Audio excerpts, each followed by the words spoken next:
Welcome to this episode of More Than Just a Score. Today we take a look at an event that really became something of a national obsession in my home and native land of Canada. So much so that a two-word phrase has become a part of our lore around this event.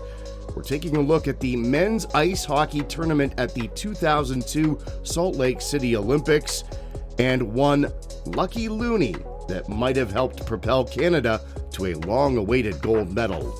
Before we get too far, yes, I know that the IOC and the International Ice Hockey Federation officially call it ice hockey, but for us as Canadians, even though we know and respect the game that's played on a field, there is only one version of the game that helps us to define who we are, and it's played on frozen ponds and backyard ice rinks. So to us, ice hockey is just simply hockey. To understand why this story means so much to Canadians, we have to go back in time and take a look at the history of hockey at the Olympics. In the early days, Canadians absolutely owned the ice. Despite the fact that the game is at home in the middle of a winter wonderland, the first Olympic men's tournament took place at the Summer Games in 1920 in Antwerp, Belgium. The Winnipeg Falcons, who were the defending Allen Cup champions, were selected to represent Canada, and they ended up being the Golden Boys of that tournament, dominating all three games, winning all three they played by a combined score of 29-1. The Red and White cruised to victory over Sweden 12-1 in the final to bring home the gold medal. This kicked off an era of Canadian supremacy on the Olympic stage, with ice hockey making the switch from summer to winter Olympics starting in 1924. Canada would win 5 of the first 6 Olympic gold medals in the sport, but would be forced to settle for a silver medal at the Games in 1936 in Germany, with Great Britain taking home the top prize. But the hierarchy of international hockey, at least at the Olympics, would change following the 1952 Oslo Games. The Soviet Union would emerge as the great superpower of Olympic hockey, starting with a gold medal win in 1956 in Italy.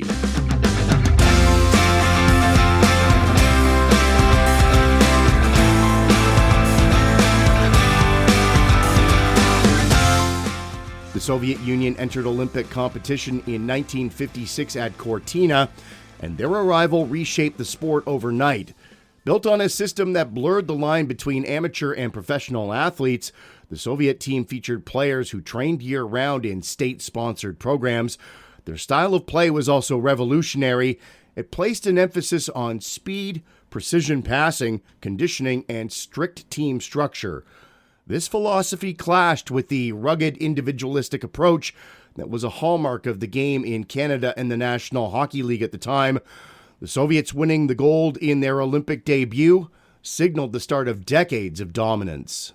Throughout the 1960s and 70s, the Soviet Union became the undisputed powerhouse of Olympic hockey.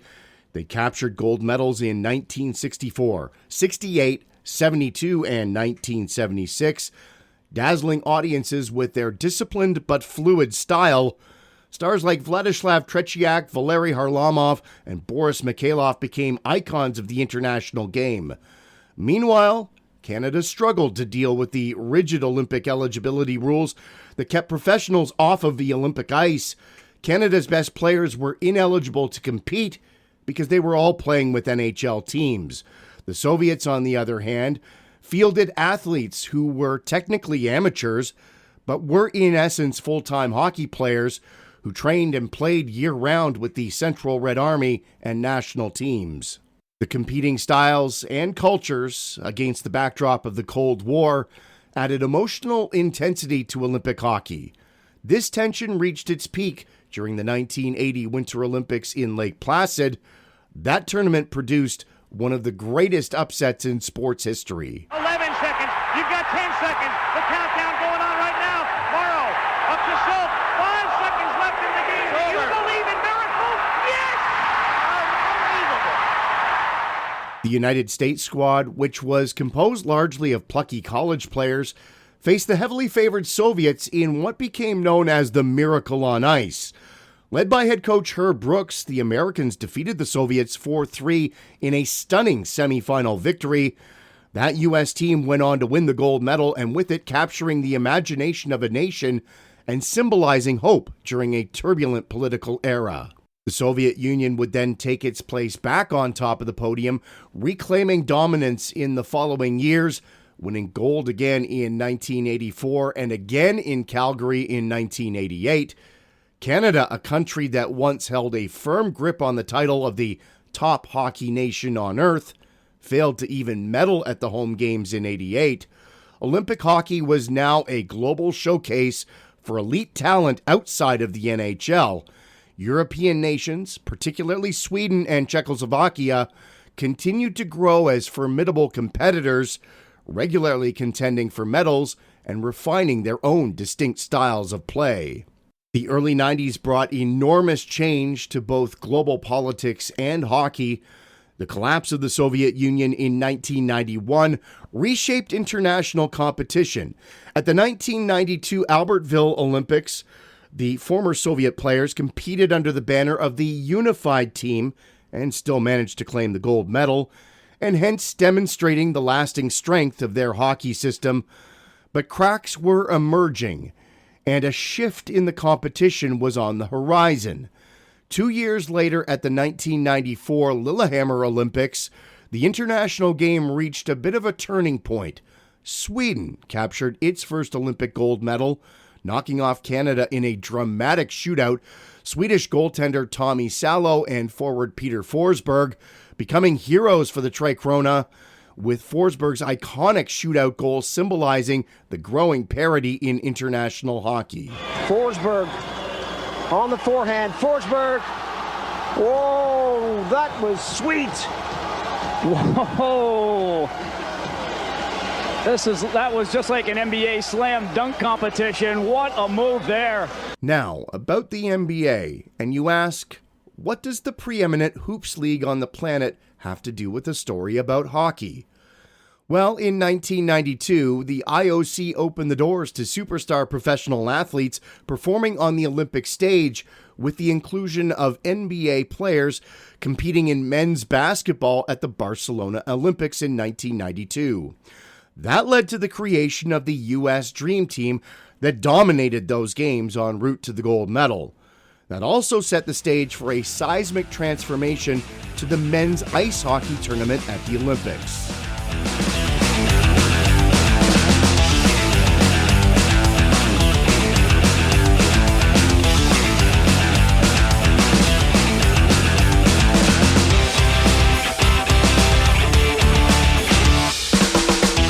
By 1994, discussions were underway that would soon allow NHL players to represent their countries and would usher in a new era for Olympic hockey and forever change the sport's international landscape. The negotiations to allow hockey's top superstars to compete at the Olympics starting in 1998 were, in a word, complex. There were key concerns surrounding scheduling disruptions to the NHL season, which was not a factor the NBA faced, as the basketball season in North America didn't overlap with the summer games. NHL owners worried about player fatigue, insurance costs, and the risk of injury. However, the global marketing potential of Olympic hockey and the opportunity to grow the sport internationally proved too valuable to ignore. In 1995, the NHL officially agreed to pause its regular season and to allow players to participate in the 1998 Nagano Winter Olympics. The announcement generated enormous excitement worldwide, but especially in Canada, where fans had long believed that the decades-long failure to mine gold at the Olympics was solely due to rules that kept the best players in the world from competing for the sport's top international prize. For the first time, fans would witness superstars such as Wayne Gretzky, Steve Yzerman, Joe Sakic, and Patrick Roy suit up for Canada. Although they knew that other countries would also be icing teams made up entirely of NHL stars, the prevailing feeling was that this was the time for Canada to climb back to the top of the podium. The tournament itself featured a new format, with NHL-powered teams entering after a preliminary round that was played by smaller hockey nations. Once the top teams arrived, though, the competition quickly intensified. Canada performed well in the round-robin stage, demonstrating flashes of offensive brilliance in front of a spine of strong defensive play.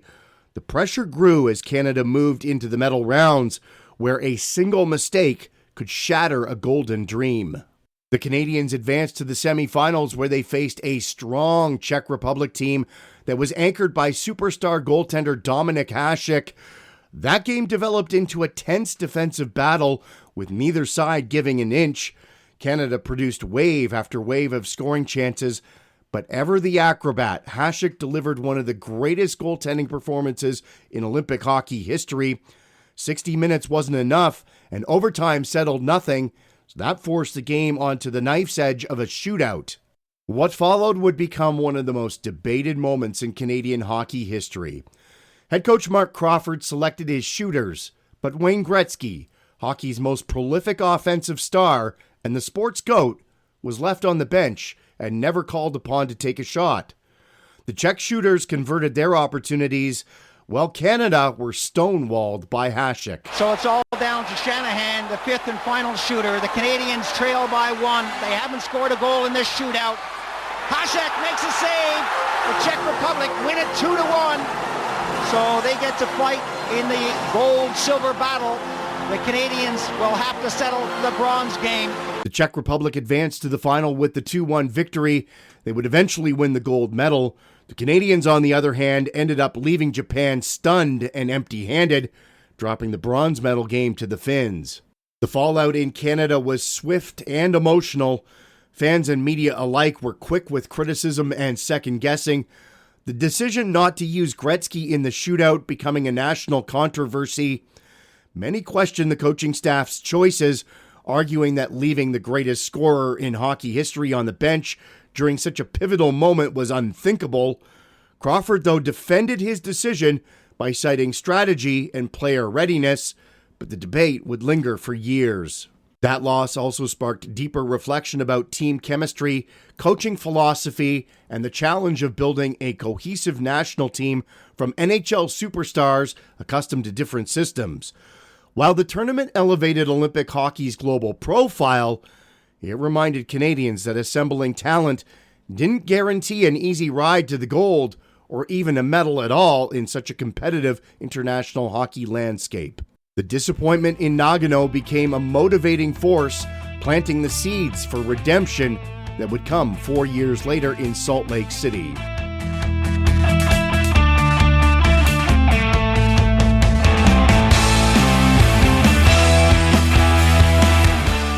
The men's hockey tournament at the 2002 Winter Olympics in Salt Lake City unfolded as one of the most dramatic and meaningful competitions in Olympic hockey history. Coming just months after the 9/11 terrorist attacks, the games carried deep emotional significance for Team USA. While Canadians were desperate for redemption following the disappointment in Japan, they also looked to strike gold for the first time in 50 years. National Hockey League players were back to participate again, ensuring that the tournament would once again showcase the best players in the world competing for national pride. The Olympic format followed the same structure introduced in Nagano in 1998. 8 lower-ranked nations competed in an early preliminary round, battling for the opportunity to join the 6 top-ranked hockey nations of Canada, the United States, Russia, Sweden, Finland, and the defending gold medalists from the Czech Republic in the final group stage. By the time the elite teams entered the tournament, the intensity and quality of play quickly escalated. Canada headed to Salt Lake City carrying the heavy burden of history. Despite being widely considered as the birthplace of hockey, it had not won Olympic gold in men's competition since 1952. Determined to correct the mistakes of 4 years earlier, Team Canada assembled a roster built not only on talent, but also on leadership, grit, and balance. General manager Wayne Gretzky, who had been a central figure in the Nagano disappointment, played a key role in shaping the 2002 team. The roster featured a blend of seasoned veterans and elite skill players, including Captain Mario Lemieux, Jerome Iginla, Paul Kariya, and Brendan Shanahan up front, while on defense, Chris Pronger, Scott Niedermeyer, and Rob Blake anchored a formidable blue line. Martin Brodeur and Curtis Joseph provided stability and experience between the pipes. The tournament got off to a rocky start for the Canadians, though. In their opening game, they faced the Swedes and skated to a deflating 5-2 loss. The defeat sparking panic across the country that Canada might once again fall short despite its culture and talent. The Swedish team, though, displayed speed and precision that exposed Canada's early struggles with cohesion. The loss sparked intense media scrutiny, reigniting familiar concerns about Canada's ability to translate NHL talent into Olympic success. Team Canada responded, though.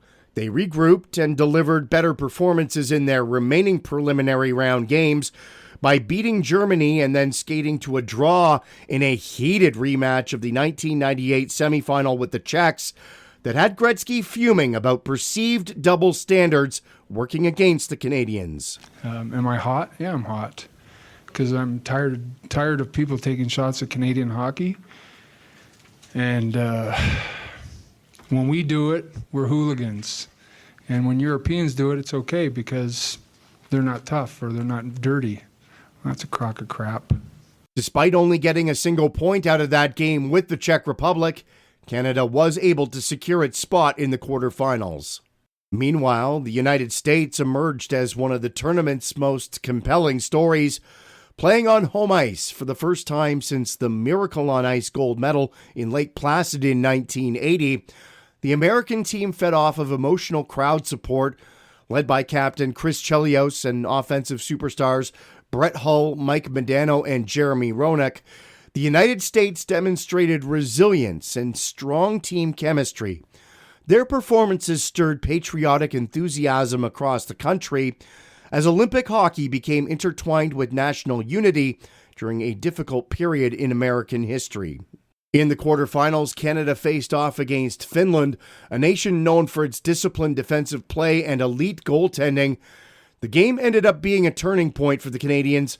Goaltender Martin Brodeur delivered a stellar performance, while Joe Sakic and Steve Yzerman sparked the offense in a decisive 2-1 win. That victory propelling Canada into the semifinals and strengthened the team's growing belief that they could end the 50-year gold medal drought.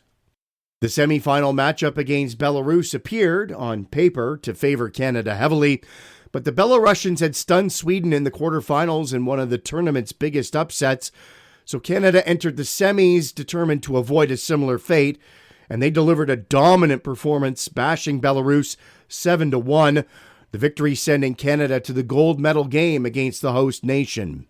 The United States also advanced to the gold medal game after defeating Russia in a thrilling semifinal contest. The stage was now set for a classic North American rivalry, Canada versus the United States for Olympic gold. The matchup carried enormous symbolic weight, blending sport, national pride, and emotional resonance. That gold medal game became an instant classic, with the United States striking first, igniting the home crowd with an early goal from Tony Amonte. But Canada fired back quickly as Paul Kariya tied the game before Jerome Iginla nudged Canada in front through 20 minutes of play. The contest remained fiercely competitive, with both teams trading scoring chances and playing tight defensive hockey.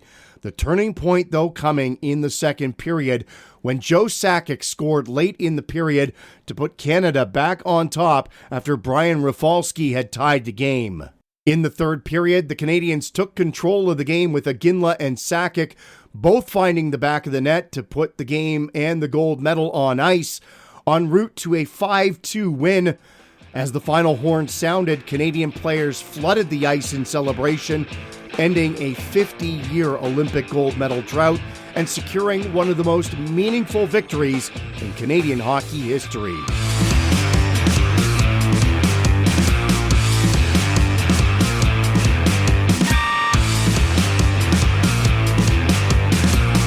While the Canadians skated off the ice with the gold medals around their necks, they might have gotten some help from what was in the ice. Edmonton's Trent Evans was on the team of ice makers at the hockey venue in Salt Lake City. While creating the sheet on which the games were played, Evans embedded a loonie into the ice right under the center ice faceoff dot. Now, if you're Canadian, you know exactly what a loonie is. You might even have one in your pocket right now. For non-Canadians, though, the loonie is the $1 coin. It is a golden color with a picture of a loon stamped on one side of the coin, hence the name loonie. Evans kept his added contribution to the ice surface a secret, only letting a few players and officials with both Canada's men's and women's teams know what he had done. Did it actually help the Canadians out? Well, both men and women skated away with gold medals around their necks. The coin was then dug out of the ice and presented to Wayne Gretzky, and the legend of the Lucky Loonie was born. The original coin was later donated to the Hockey Hall of Fame, but the lore of the Lucky Loonie has lived on and extended into future Olympics, with the $1 coin being embedded into curling ice at the 2006 Torino Olympics, and then again 4 years later on home soil in many of the venues of the 2010 Games in Vancouver. The triumph in 2002 resonated deeply across Canada. The victory ignited national pride and offered a sense of redemption following decades of near misses and heartbreak. Gretzky, who had felt the sting of loss in 1998, was widely praised for assembling a team that combined both skill and character. Joe Sakic's performance earned him the tournament's most valuable player honors, while Mario Lemieux's inspirational leadership solidified his legacy as one of hockey's greatest ambassadors. For the United States, the silver medal represented both disappointment but also pride. Their run to the gold medal game energized American hockey fans and demonstrated the country's growing strength in international competition. The Salt Lake tournament helped elevate hockey's popularity in the United States, inspiring a new generation of players and fans. The 2002 Games also reinforced the importance of the NHL's participation in Olympic hockey, with the world's best taking to the Olympic stage in 2006, 2010, and 2014.